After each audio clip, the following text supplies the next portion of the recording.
Hello everyone and welcome back to another episode of What is happening to this country. Guys, great things are happening. एक बहुत अच्छा बहुत major transformation आया है. आज cabinet ने अप्रूव किया है और शाम को जो है एचआरडी मिनिस्ट्री ने एक प्रेस कॉन्फ्रेंस करके एक हमारी न्यू एजुकेशन पॉलिसी को डिस्क्लोज किया है, अनवील किया है, जो कि 34 इयर्स के बाद एक इतना मेजर ट्रांसफॉर्मेशन आया है in the education sector. Last time ये जो नेशनल एजुकेशन पॉलिसी है ये फॉर्मुलेट की गई थी इन द ईयर 1986 और उसके बाद 1992 में इसको अपडेट किया गया था. But now major changes have been made, so new education policy has come after 34 years and very important and very crucial and very important and very timely changes have been made in the education system, जिसके बारे में हम अभी बात करेंगे. तो सबसे पहले एक तो इस चैनल को सब्सक्राइब करो और इस चैनल को लाइक करो और जो बेल आइकन है उसको दबा दो सो दैट नोटिफिकेशंस आपको मिलते रहे. तो यहाँ पर सबसे पहले सबसे बड़ा चेंज तो क्या हुआ है कि जो एचआरडी मिनिस्ट्री है उसका नाम चेंज किया गया है. एचआरडी मिनिस्ट्री का नाम चेंज करके now it has become education ministry. तो इस एजुकेशन मिनिस्ट्री ने बेसिकली बहुत बहुत बहुत मेजर रिफॉर्म्स किए हैं इन द एजुकेशन सेक्टर. अभी हम फटाफट से ज़्यादा टाइम वेस्ट ना करते हुए सीधा इन पॉलिसीज के ऊपर जाते हैं and let's see what all has been done. चलो तो let's see the new education policy which has brought the major transformational reforms as the education ministry states. तो बेसिकली ये जो नेशनल पॉलिसी ऑफ एजुकेशन है ये बहुत बार हुई है, लेकिन जो मेजर रिफॉर्म्स है इफ यू कैन सी ये आए थे 1986 में, that was 34 years back. And then in 1992 इसको अपडेट किया गया था, इट वाज मॉडिफाइड. अभी यहाँ पर जो कमिटी मीटिंग्स होनी शुरू हुई ये शुरू हुई 27 मई 2016. If you remember, this was the time when Smriti Irani was the HRD ministry. So इस reforms पे काम होना शुरू हुआ. It started then and it has resulted to what we get today.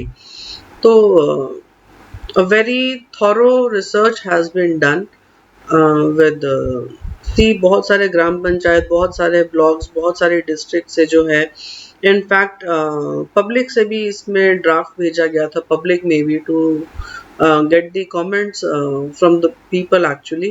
And finally जो पार्लियामेंट स्टैंडिंग कमेटी है HRD उसने 7th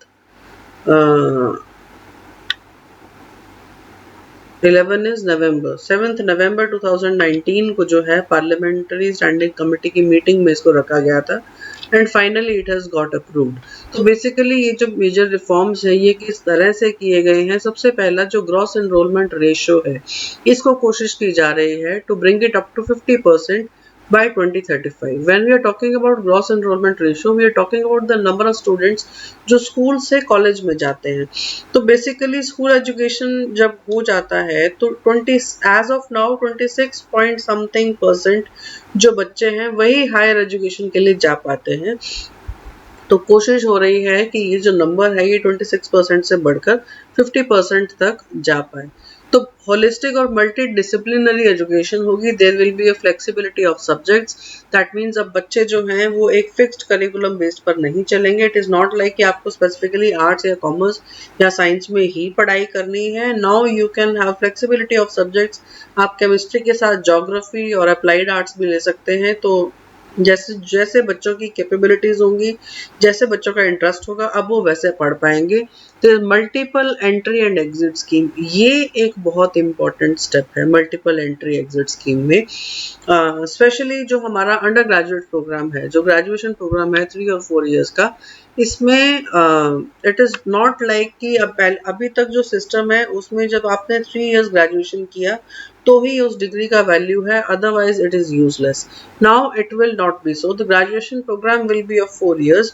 basically इसमें if you leave after first year you will get a certificate in vocational training. If you leave after second year you will get a diploma. If you leave after third year then you will get a graduation degree. And if you take it up to fourth year then you get graduation degree with research qualification.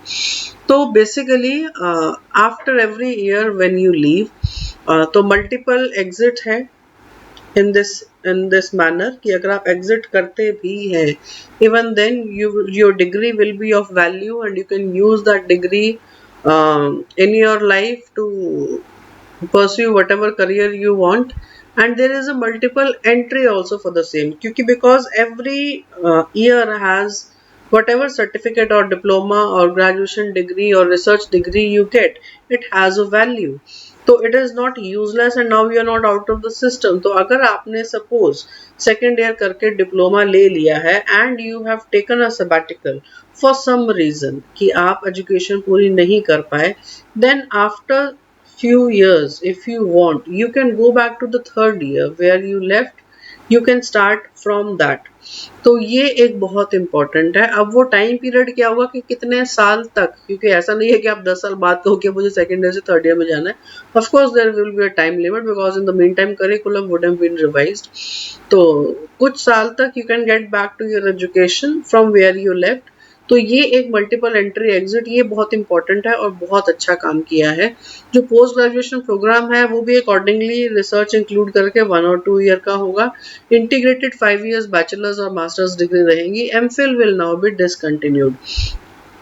अब एक और चीज है कि academic bank of credits बनाया जाएगा, जिसमें एक आपका जो नॉलेज है in addition to whatever degree you are doing, उसके भी जो क्रेडिट पॉइंट्स हैं वो ऐड किए जाएंगे और आपकी डिग्री में रिफ्लेक्ट होंगे. Like computer education, computer engineering के साथ साथ आपने कुछ सपोज फैशन डिजाइनिंग का ऑनलाइन कुछ कोर्स किया है, या आपने जो है म्यूजिक में, डांस में, या आपने कुछ अलग से कंप्यूटर कोर्सेज किए हैं बाहर से, तो वो सब अब आपके इसमें ऐड होंगे when you inform your institute and that education will be added to your degree. तो रिसर्च इंटेंसिव और टीचिंग इंटेंसिव यूनिवर्सिटीज बनाई जाएंगी, जिसको HEI बोल रहे हैं, हायर एजुकेशन इंस्टीट्यूट्स. और ये जो हायर एजुकेशन इंस्टीट्यूट्स हैं ये सभी के सभी अभी मल्टी डिसिप्लिनरी रहेंगे, क्योंकि अब ऐसा नहीं होगा कि जो IITs है वो सिर्फ इंजीनियरिंग करा रहा है, या जो IIMs है वो सिर्फ मैनेजमेंट पढ़ा रहा है. Now all these institutes are going to be multi disciplinary. Now an artist can also be an IITian and an engineer can also be from IIMs. तो ये एक बहुत अच्छा अप्रोच रहेगा. और बेसिकली कोशिश ये रहेगी कि एक मॉडल मल्टी डिसिप्लिनरी एजुकेशन और रिसर्च यूनिवर्सिटीज बनाई जाए इन एवरी डिस्ट्रिक्ट और नियर बाय एवरी डिस्ट्रिक्ट. तो जो एजुकेशन इंस्टीट्यूट्स हैं उनको एकेडमिक, एडमिनिस्ट्रेटिव और फाइनेंशियल ऑटोनॉमी दी जाएगी इन अ ग्रेडेड मैनर. जो एफिलिएशन सिस्टम है उसको फेज आउट किया जाएगा इन द नेक्स्ट 15 years. एक नेशनल मिशन और mentoring independent board of governors पे अभी थोड़ा क्लैरिफिकेशन आना बाकी है. हायर एजुकेशन के लिए एक सिंगल रेगुलेटर होगा. अभी हमारे हायर एजुकेशन के लिए जो है वो 2 रेगुलेटर्स हैं. One is UGC and the other one is AICTE. तो अभी जो है एक सिंगल रेगुलेटर बनेगा जो पूरी हायर एजुकेशन को रेगुलेट करेगा, excluding of course legal and medical professions. तो एक ट्रांसपेरेंट सिस्टम होगा अप्रूवल्स का, जिसमें इंस्पेक्शंस में जो है सेल्फ डिस्क्लोजर बेस्ड होगा. जो public private higher education institutes हैं इसके कॉमन नॉर्म्स होंगे. When we are talking of public private higher education institutes, that means जो गवर्नमेंट के अंडर आते हैं और जो प्राइवेट हैं, इन सभी के कॉमन नॉर्म्स होंगे. इनका जो फी फिक्सेशन है, fee fixation at all levels, when we are talking about fee fixation, तो यहाँ पर we are talking about schools also. तो अभी ये जो एक प्रॉब्लम है कि कोई भी स्कूल अपनी मर्जी से कितनी भी फीस बढ़ा लेता है, वो नहीं हो पाएगा. नाउ स्कूल्स की जो फीस है वो भी ये जो हमारी एजुकेशन मिनिस्ट्री है, ये जो हायर एजुकेशन इंस्टीट्यूट के लिए जो रेगुलेटरी बॉडी है, यही उसको रेगुलेट करेगी. और जो पब्लिक इन्वेस्टमेंट है एजुकेशन सेंटर में, एज ऑफ नाउ हम GDP का 4% इस पर स्पेंड करते हैं. Now the government is trying to make it reach up to 6% of the GDP. तो एक नेशनल रिसर्च फाउंडेशन बनेगा जो at all levels by peer group या जो एजुकेशन इंस्टीट्यूट्स जो हैं वो अगर किसी बच्चे को रेफर करते हैं, प्रमोट करना चाहते हैं, तो इन कोलैबोरेशन विद NRF जो है रिसर्च एक्टिविटीज की जा सकती हैं एट ऑल लेवल्स, जो कि पहले पॉसिबल नहीं था. नाउ जो हमारा एजुकेशन है उसका इंटरनेशनलाइजेशन किया जाएगा. दैट मीन्स हमारा जो करिकुलम है एंड हमारा जो स्टाइल है that will be made at par with the international requirements. Vocational, teacher और प्रोफेशनल एजुकेशन को इंटीग्रेट किया जाएगा. जो हमारे सेटिंग अप होगा, जो new quality higher education institutes हैं, इसको आसान बनाया जाएगा. जो stand alone higher education institutes हैं या जो प्रोफेशनल एजुकेशन इंस्टीट्यूट्स हैं, they will evolve into multi disciplinary. Like I told you कि जो आईआईटीज हैं और जो आईआईएम्स हैं जो स्पेसिफिकली स्टैंड अलोन डिग्रीज देते हैं, उनको भी वो भी अब मल्टी डिसिप्लिनरी अप्रोच में आएंगे। जो डिसएडवांटेज्ड रीजंस हैं, यहाँ पर we are talking about backward regions, backward in terms of opportunities, backward in terms of opportunities. जो हमारे इकोनॉमिकली बैकवर्ड लोग हैं या जो हमारे शेड्यूल्ड कास्ट शेड्यूल्ड ट्राइब से लोग हैं जिनको अपॉर्चुनिटीज अवेलेबल नहीं है, उनके लिए स्पेशल एजुकेशन जोन्स बनाए जाएंगे, स्पेशल एजुकेशन फंड्स बनाए जाएंगे। एंड एक बहुत इंपॉर्टेंट चेंज है कि हमारी जो एंशिएंट लैंग्वेजेस हैं उन पर रिसर्च के लिए भी इंस्टीट्यूशन बन रहा है। There is a National Institute of Pali, Persian and Prakrit. जो संस्कृत है, that is now going to come in a big way as a mainstream language, even at class 11th and 12th level. तो national education technology forum बनेगा जो है education को digital करने पे काम करेगा। और सबसे बड़ा चेंज जो मैंने आपको पहले बता दिया कि जो MHRD है उसका नाम बदलकर नाम मिनिस्ट्री ऑफ एजुकेशन कर दिया गया है।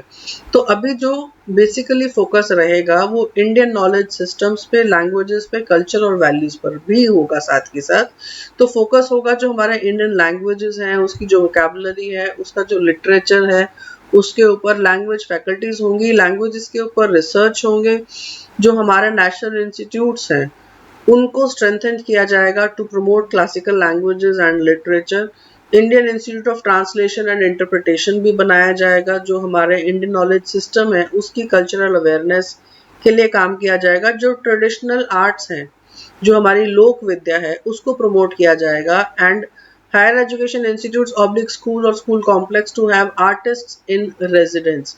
अब हर स्कूल में और हर एजुकेशन इंस्टीट्यूट में जो है अलग अलग तरह के आर्टिस्ट्स होंगे। दैट मीन्स कि every single child when he gets out of the system, I believe इसका फोकस ये है कि by the time a child does 12th और completes education, at least one vocational skill that child must have.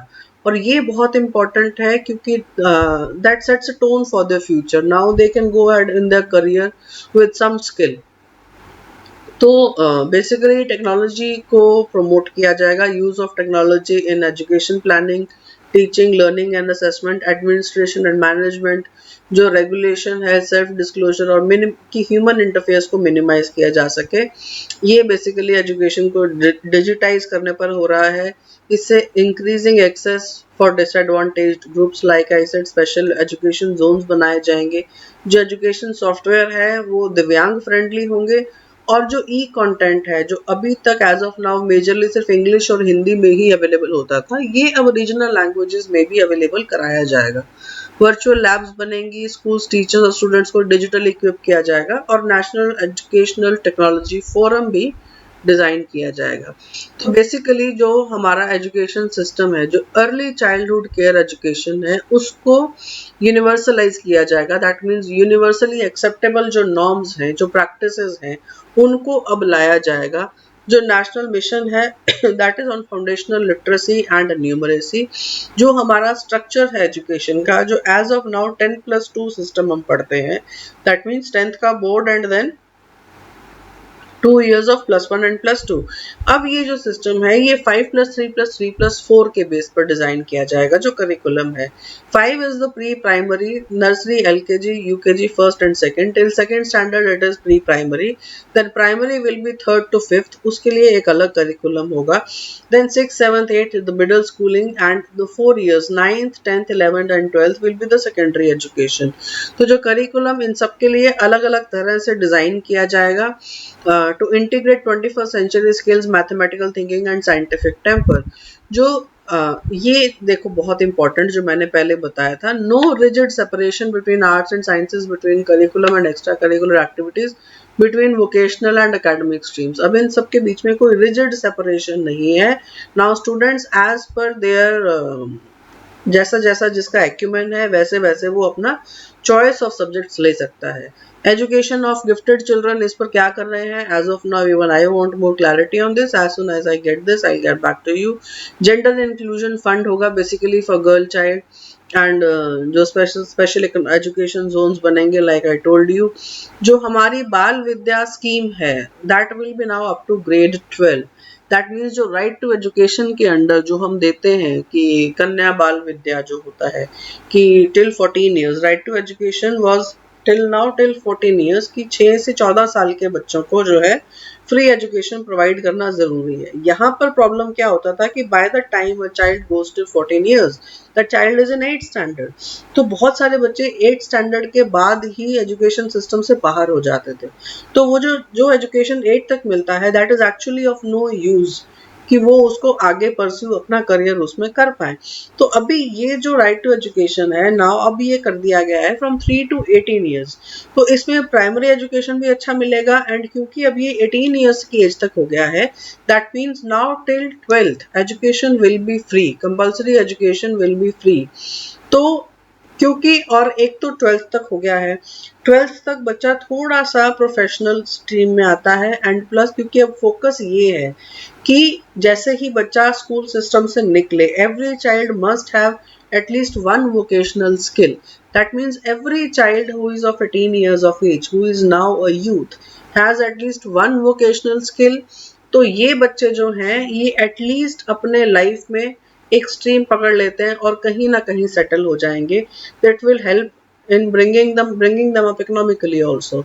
So reduction in curriculum to core concepts and vocational integration from class 6 onwards. जो vocational training है class 5 तक, like I told you, is the primary thing. तो vocational training class 6 से ही शुरू हो जाएगी। जो coding classes अभी ऑप्शनल है जो प्राइवेट इंस्टीट्यूशंस करा रहे हैं, now coding will be a compulsory part of the curriculum and it will start from class 6। तो एक सॉरी नया नेशनल करिकुलम फ्रेमवर्क बनेगा for ECE schools teachers and adult education. जो बोर्ड एग्जामिनेशन है that will be easy with low stakes based on knowledge application, ना कि आपने क्या रटा है इतने साल में। उसके बाद जो मीडियम ऑफ इंस्ट्रक्शन, ये बहुत इंपॉर्टेंट और बहुत अच्छा चेंज है कि जो मीडियम ऑफ इंस्ट्रक्शन है at least till grade 5 and preferably till grade 8 and beyond also, वो होम लैंग्वेज में, मदर टंग में, रीजनल लैंग्वेज में होना चाहिए। ये एक बहुत इंपॉर्टेंट चेंज है क्योंकि I don't know of what phobia, हमारे यहाँ इतना ज़्यादा इस चीज़ को प्रमोट किया जाता है कि all the time it's just English English English. Teachers पर भी फॉर दैट मैटर इतना प्रेशर है कि जब आपको क्लास में पढ़ाना है तो आपको बात भी इंग्लिश में ही करनी है, आपको पढ़ाना भी इंग्लिश में ही है। जबकि द ट्रूथ रिमेन्स कि जो बच्चे हैं वो सभी बच्चे एक ही पैरामीटर पर फिट नहीं आते। Every child can not understand कि इंग्लिश में आपने जो बोला, स्पेसिफिकली जो इम्पोर्टेंट सब्जेक्ट्स हैं लाइक मैथ्स है, साइंस है, जो कॉन्सेप्ट बेस्ड है, ये कॉन्सेप्ट जितनी जल्दी, जितना अच्छा हमें अपनी रीजनल लैंग्वेज में आता है उतना अच्छा हमें इंग्लिश में कभी भी नहीं आ पाता। Like for example for some time I was teaching in Guwahati में the regional language is Assamese and वहाँ पर कुछ बार ऐसा होता था कि what I am teaching, though I am teaching their students understand Hindi also, but though I am teaching कुछ बच्चों को कॉन्सेप्ट नहीं समझ में आता था। Even after repeating that then I used to ask one child कि किसको समझ आया है, एंड वो बच्चा जिसको समझ आया होता था, now I used to tell that child to come in front of the class and repeat the same thing in Assamese. जब वो असमीज में रिपीट होता है वो बच्चों को फटाफट से समझ आता था। तो there is a problem in the system. तो ये एक बहुत अच्छा चेंज है कि जो मीडियम ऑफ इंस्ट्रक्शंस है इसको चेंज करके ग्रेड 5 तक एटलीस्ट, और प्रेफरेबली ग्रेड 8 एंड बियॉन्ड कि medium of instruction home language रहे। ये बहुत सारे बच्चों को हेल्प करेगा। तो 360 degree holistic progress of the child, like I said, vocational training has now become a compulsory part. जो स्टूडेंट्स की प्रोग्रेस है उसको ट्रैक किया जाएगा, एक नेशनल असेसमेंट सेंटर होगा। नाउ ये एक और चीज है, एक एनटीए करके ऑर्गेनाइजेशन बन रहा है to offer common entrance exam for admission to higher education institutes. अभी जो हायर एजुकेशन इंस्टीट्यूट्स हैं वो सब अपना अलग अलग एंट्रेंस लेते हैं, तो अब एक कॉमन एंट्रेंस होगा जो एनटीए लेगा। वो कॉमन एंट्रेंस देकर जो है आप पूरे इंडिया में कहीं भी हायर एजुकेशन इंस्टीट्यूट्स में एडमिशन ले पाएंगे। जो नेशनल प्रोफेशनल स्टैंडर्ड्स है वो बनाए जाएंगे टीचर्स के लिए। बुक प्रमोशन पॉलिसी होगी और डिजिटल लाइब्रेरीज मेंटेन की जाएंगी, that is again very good. And transparent online self disclosure for public oversight and accountability. तो पब्लिक अकाउंटेबिलिटी जो है वो बढ़ाई जाएगी। तो अब इससे आउटकम क्या होगा हमारा नेशनल एजुकेशन पॉलिसी से। नेशनल एजुकेशन पॉलिसी का सबसे अच्छा जो आउटकम है वो ये होगा कि हमारा जो सेकेंडरी एजुकेशन है ये बाय 2030 ये हो जाएगा in line with universal education that is provided. Secondly, जो हमारा फाउंडेशनल लर्निंग है और जो न्यूमरेसी स्किल्स हैं ये by 2025 we are planning to achieve. Now ये जो ग्रॉस एनरोलमेंट रेशियो है that I told you in the beginning, जो एज ऑफ नाउ 50% बच्चे जो हैं वो हायर एजुकेशन तक पहुंच पाते हैं, तो और 8th के बाद बहुत सारे बच्चे तो 8th के बाद स्कूल नहीं जा पाते, तो कोशिश है कि 100% enrolment ratio from pre school to secondary level at least 12th हर बच्चा कर पाएगा। And bring back 2 crore out of school children, कि जो बच्चे ड्यू टू पेंडेमिक या फॉर सम अदर रीजन, क्योंकि अभी हमारे पास मल्टी एंट्री एग्जिट स्कीम है, तो जो बच्चे स्कूल से ड्रॉप आउट कर गए हैं there is an effort to bring them back to the system. जो है टीचर्स को प्रिपेयर किया जाएगा, हमारा एजुकेशन सिस्टम जो है उसको ज़्यादा इंक्लूसिव बनाएंगे। जो बोर्ड एग्जाम्स हैं वो होंगे to test the core concepts and application of the knowledge rather than आपने जो रटा है इस साल में। उसके बाद लाइक आई टोल्ड यू कि एक तो टारगेट है कि सभी बच्चे सेकेंडरी लेवल तक एजुकेशन कर पाए, and then every child will come out of school adopt in at least one skill. हर बच्चा जो 12th के बाद पास आउट होगा उसके बाद कम से कम एक स्किल होगी, वो बच्चा अपनी लाइफ में कहीं ना कहीं सेटल हो जाएगा and will be very capable of taking care of himself and going towards his future. And common standards of learning in public and private schools, ये बहुत इंपॉर्टेंट है। Common standards of learning in public and private schools का मतलब है कि अभी state board जैसा कुछ नहीं रहेगा, क्योंकि अभी जो पब्लिक स्कूल्स हैं वो हैं जो स्टेट रन करती है और प्राइवेट स्कूल्स जो सीबीएसई के अंडर आते हैं। तो अभी जो है क्योंकि पब्लिक और प्राइवेट स्कूल्स के कॉमन स्टैंडर्ड्स होंगे, स्टेट बोर्ड खत्म हो जाएगा, now there will be a common board throughout India और उसका कॉमन स्टैंडर्ड होगा। तो very important, very well and full marks to this education system from my side. तो गाइस कंक्लूसिवली बहुत अच्छे और बहुत इम्पोर्टेंट रिफॉर्म्स हैं, बहुत टाइमली किए गए हैं एंड आई बिलीव इनका इम्प्लीमेंटेशन उतना ही स्मूथ होगा, दो शुरू में हमेशा थोड़े बहुत ग्लिचेस हमेशा रहते हैं, but over a period of time I think we all will make an effort to adapt to this system, which is actually very good, and it will take our education sector to a new level. And the best part about this system कि now every single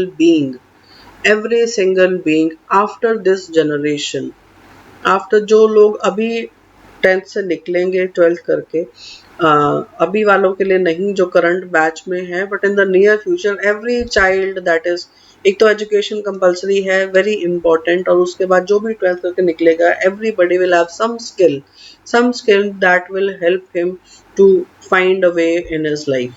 तो ये एक बहुत important change है, बहुत अच्छा change है and as I said I give full marks to this system. थोड़ा बहुत glitches initially ज़रूर रहेंगे, कहीं ना कहीं से opposition ज़रूर आएगा, but at the end of the day this is all for good and like Donald Trump said कि we'll make India great again जो हमारा education हमेशा से रहा है वो फिर से हो पाएगा and definitely इसमें और डिटेल आना भी बाकी है and as soon as it comes I'll definitely get back to you as soon as more clarity comes on this. Till that time take care, mask पहनिए, बार बार हाथ धोइए, बाहर मत जाइए, and we'll meet other time with what is happening to this country. Till then take care and see you.